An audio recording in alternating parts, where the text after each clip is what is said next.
You are utterly useless. It's because of people like you dreaming of marriage that our family is miserable. I wish Andrew had married someone else. How many times have I tried to meet the expectation of my mother-in-law Emily, only to be unsupported by my husband and mistreated in this family? Being treated like a maid just because I'm the wife of their son and not even getting any money beyond basic living expenses. I have had enough of this family. I will never forgive my mother-in-law and husband for pushing me to this point. I never thought things would turn out this way with my in-laws. My name is Sarah, a 28-year-old housewife. After marrying Andrew, my life took a nosedive when we moved in with his parents. Before we got married, when we went to greet his parents, my mother-in-law casually said, "Once you two are married, we'll need to make room for a bedroom for Andrew and Sarah." I was shocked that I blurted out, "Wait, what? We're moving in? I just wanted to live with Andrew." In hindsight, I should have just let it go and discussed it later. I can't forget the look on her face at that moment. She glared at me, clearly disappointed. I should have called off the marriage then, but I couldn't because I was dreaming of a happy future with Andrew. My mind became preoccupied with how to get along with her rather than sticking to my own ideals. And so I married Andrew and we started living with his parents. For some reason, my mother-in-law handed me 3 sets of white shirts, black pants, and white aprons with frills. "From now on, you'll be in charge of all the housework. Andrew's father and I both work, so we need you to support us. Housework is a job, and that's why I prepared this uniform for you.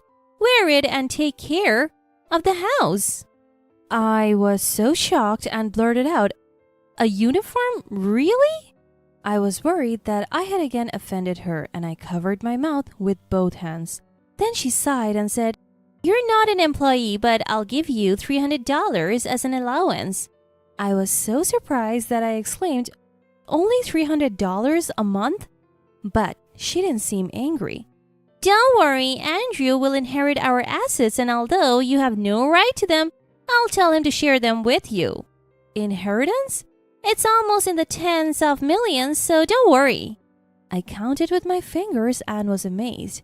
I would be lying if I said I wasn't happy at that moment, but when I thought about it, considering life expectancy, his parents would probably live another 30 years. I realized too late that I'd make more money working than being a housewife living on a $300 allowance waiting for half of an inheritance. After that, I did the housework wearing the uniform mother-in-law had given me just as she had instructed. At first, I felt a bit embarrassed wearing it. It was a full-on maid outfit. Even when I had to go out to buy groceries, I felt self-conscious. I could have worn my own clothes, but changing back and forth seemed like a hassle. Initially, mother-in-law told me to work all day, but I figured it was fine to take breaks since everyone else was at work. However, when mother-in-law returned in the evening, she inspected every corner of the room and scolded me. "Your cleaning is sloppy. What have you been doing all day? I trusted you with this job and you slack off? That's terrible." She then dragged me out of the garden shed, locked me in, and even put a padlock on it. I have a mild case of claustrophobia, so dark and confined spaces make me anxious. I started to tremble with fear and found it hard to breathe. Somehow, I endured it and was let out an hour later, but I was so disoriented that I collapsed on the ground. Seeing this, mother-in-law said, "Hurry up or I'll lock the house," and actually locked the front door and turned off the garden lights. After calming down a bit, I rang the doorbell and knocked on the door, but no one came to help. Instead, Andrew peeked out from a second-floor window and just stared at me. Why won't he help me? Frustrated, I yelled, "Andrew, unlock the front door. This is awful." Andrew replied, "It's your fault for not doing your job properly. Be a sincere wife. Oh, and if you try to escape, next time you'll be locked in the shed all day." And then he closed the window. I had only told Andrew about my claustrophobia. He must have told mother-in-law, who then used it against me. The thought made me incredibly sad. I considered running back to my parents' house, but what if they couldn't protect me? and I ended up locked in the shed again. The thought made my legs tremble and I sat down right there. After a while, the front door opened and father-in-law William, who looked sympathetic, came out. Sarah, everyone's asleep. Come inside. I'm sorry I couldn't help you sooner. I don't have much say in this house, he said with a puzzled look. I had always thought father-in-law was passive and agreed with mother-in-law, but it seemed that wasn't the case. Thank you, I said, expressing my gratitude. Father-in-law gave me a troubled smile and said, For now, come inside. He told me to sleep on the couch and brought me a blanket, probably his own. Emily usually wakes up at 7 a.m., so please go outside before then. After that, I think Emily will let you back in, he said. Okay. I nodded and father-in-law smiled once before saying goodnight and returning to his bedroom. Grateful for father-in-law's kindness, I wrapped myself in the blanket and fell asleep. The next morning, father-in-law woke me up at 7 a.m. and I returned to the yard.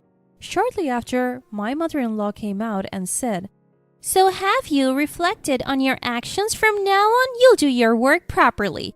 If I say it's not good enough, you'll work until midnight. Also, as a punishment for slacking off, you're on an allowance ban for a year. Make me trust you within this year. Stunned by her treatment, I just nodded. Immediately after, I was told to prepare breakfast and lunch and I started working in the kitchen. Kicked out into the yard all night and made to work from morning, it felt like outright bullying. I finally realized, isn't this abuse? I think mother-in-law had assumed from the start that I would only do the bare minimum housework, though she found some dust in a corner as an excuse to lock me in the shed.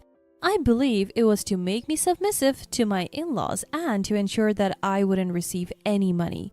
Not even receiving the initially promised $300 a month felt unjust. I started thinking about how to get mother-in-law's approval and earn my rightful money. I focused on areas mother-in-law would likely check while trying not to overexert myself. Otherwise, I knew I wouldn't be able to keep up. This was because I was on the move for about 12 hours a day, so I didn't think there was any point in complaining if I was caught cutting corners. Even so, mother-in-law would find faults and say things like, You're really useless. Our family is unhappy because someone like you dreamed of marriage. Andrew should have married someone else. Apparently, she was testing my loyalty to the family, as I heard from Andrew. But Andrew, who only sided with mother-in-law and never defended me, no longer felt like a husband. All love had vanished. Now even when it's just the two of us, I turned my back on Andrew. Seemingly thinking I was still mad about being kicked out, Andrew said, Are you still in a bad mood? It's your fault for not meeting mom's expectations. If you had done your job, this wouldn't have happened. It's your responsibility too, you know? Cheer up already. By the way, I recorded Andrew's statement. I pretended to let my true feelings slip and asked, So it's okay to lock me in a shed for an hour, kick me out from night till morning, and threaten to lock me up again if I run? How would you feel if it happened to you? Andrew replied, Well, I would accept it because I made mom angry. But I knew he didn't mean it. After all, mother-in-law would never do such a thing to Andrew. It seems Andrew told mother-in-law everything I said the next day. When mother-in-law returned from work, she grabbed my collar and yelled, Have you forgotten you're Andrew's wife? Not only do you reject him, but you also say he should be locked in the shed? I laughed disdainfully at mother-in-law and retorted, I never said that. And Andrew's wife, don't you mean housemaid? Yes, a son's wife is a housemaid who obeys her husband's family. It seems you still need to be disciplined. No dinner for you until my anger subsides. Mother-in-law then took everyone's portion from the large plate, shoved the remaining food at me and said, This is your share. Throw it away yourself. The idea of casually wasting food was both unbelievable and unacceptable. This was something I couldn't let slide. What should I do? I thought for a moment and decided to seek help from certain people who came to mind. Pretending to throw away the food, I went to the kitchen, wrapped it in plastic, and put it in a bag, plate and all. I then ran to the front door, flung it open, and dashed out. Mother-in-law noticed and shouted from behind, Come back, I'll lock you up again. But I didn't stop. I couldn't risk going back now. As I left, Andrew seemed to be entering the house, but I just kept running. I saw him tumble over as our shoulders collided, but I had no time to worry. I had to escape mother-in-law. I reached a station beyond the residential area where taxis were parked. I hopped into one and gave the driver my parents' address. Yes, I had decided to seek help from my parents. I had forgotten that Dad once told me, "If anything happens, you can always come back." the timing was perfect to remember this. The taxi driver commented on the delicious smell coming from the roast beef and mashed potatoes I had with me. I laughed it off and told him about mother-in-law's treatment as we drove to my parents' house. For payment, I used mobile barcode payment. Thankful that these days you don't need a wallet if you have a phone. My parents were initially shocked to see me return in a maid's uniform holding a plate of food, but they were happy to see me and said, "Oh, this food looks delicious." I haven't eaten yet because I was told I'm just a maid. I hope it's good. When I said that, my parents' faces stiffened and they asked me to explain. I explained what had happened at my in-laws. I played them the recordings of mother-in-law and Andrew's verbal abuse and told them how father-in-law had helped me. My parents were furious. "Grab that thing, we're going to their house. We won't let this stand. We'll get you divorced, okay?" I didn't know what that thing was, but I agreed to the divorce. I was gathering evidence of the bullying for a divorce anyway, so of course. After changing into clothes I had left at my parents', the three of us returned to my in-laws. When mother-in-law opened the door, she yelled, "Where have you been?" but changed her tune upon seeing my parents. Just kidding. It was a prank to see how Sarah would react if her family was angry.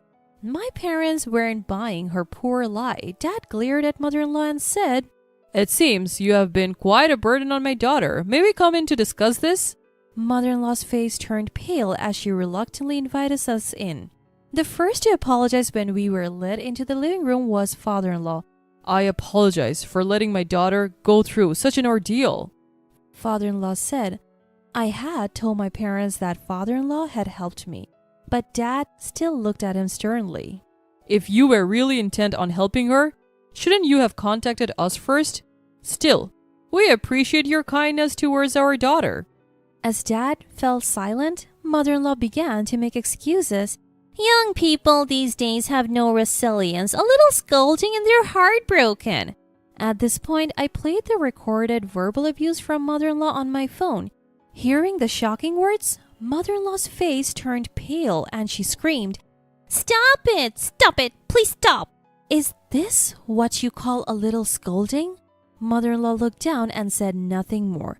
But the real concerning of mother-in-law was about to begin. Mom pulled some documents from her bag and showed them to the in-laws. "Actually, you may not know this, but I own this house. In other words, I'm the landlord." Both parents-in-law and Andrew were shocked. "What? You're kidding, right?" They couldn't hide their surprise at seeing Mom's name listed as the owner and father-in-law's as the tenant on the lease agreement. Most people never meet their landlords when they rent through an agency. You probably never check the owner's name on the contract, right? So you didn't notice our names when they got married, Mom said, glaring sharply at mother-in-law, who glared back, "How could you not tell us?" I thought it would be inappropriate to establish a hierarchy between landlord and tenant, but you've created a terrible one between your family and your son's wife. If I had known it would come to this, I would have told you I was the owner sooner. You have until the end of next month to move out. I can't stand having people like you in my property. At this, mother-in-law's attitude changed completely. She began to apologize profusely and Andrew followed suit. "I'm sorry. Well, we won't do it again. We'll take good care of Sarah. Please forgive us," mother-in-law said in a trembling voice, and Andrew turned to me. "Sarah, forgive me. I've always loved you. That's why I was a bit harsh. I'll be kinder from now on." I then played the recording of Andrew's abusive comments towards me, yelling abuse at me, accusing me, and it's been like that ever since I came to this house. "Do you think I can forgive you after hearing this?" At my question, Andrew seemed less bothered by the question itself than by hearing his own voice. I'm sorry, it was my fault. Please, stop playing that. I can't continue a marital life with you. If you don't want this audio to get out, pay compensation and let's get divorced. Alright. Andrew nodded repeatedly, perhaps not wanting to hear his own voice anymore. Then I turned my gaze to mother-in-law and said, Emily, you clearly stated that I'm your maid, right? I recorded that too. I'll charge you $10 an hour, and considering I've been working 12-hour days for the past 3 months, that's roughly $10,000. I'll send you an itemized bill later. So please make sure to pay it. Mother-in-law looked up and shouted, I can't possibly pay that. But at that moment, father-in-law interjected, Pay Sarah. You've done enough to her to warrant that amount. I'm the man of this house and you'll do as I say. Father-in-law declared in a strong tone. Everyone was stunned by father-in-law's words and the room fell silent. Then father-in-law stepped forward again and apologized deeply. We have caused Sarah so much pain. I am truly sorry. After that, Andrew and I divorced. Not only did I receive compensation and a share of the assets, but mother-in-law actually paid me for my maid services, which gave me a bit of a financial cushion. Father-in-law left that house and returned to his hometown. Mother-in-law and Andrew said they couldn't find a place to live and stayed until the last possible moment. But once the neighbors found out the truth, they began to avoid them. The neighbors had misunderstood that I was a maid, not a daughter-in-law. When they found out the truth, they saw mother-in-law and Andrew as a twisted family who treated their daughter-in-law like a maid. The rumor spread throughout the neighborhood and even reached mother-in-law and Andrew's workplaces. In the end, they left the house when the deadline came and went their separate ways. I hope they remain alone forever. I returned to my parents' home and started a part-time job at a nearby cafe. I had always wanted to work in a cafe and now I'm enjoying my time there, getting to know the regulars. I can afford this lifestyle because, like my parents, I also own rental properties. I'm glad I kept that a secret from my in-laws. Otherwise, they might have tried to take advantage of me. My dream of having a happy married life hasn't changed, so I plan to take my time finding the right partner in the future.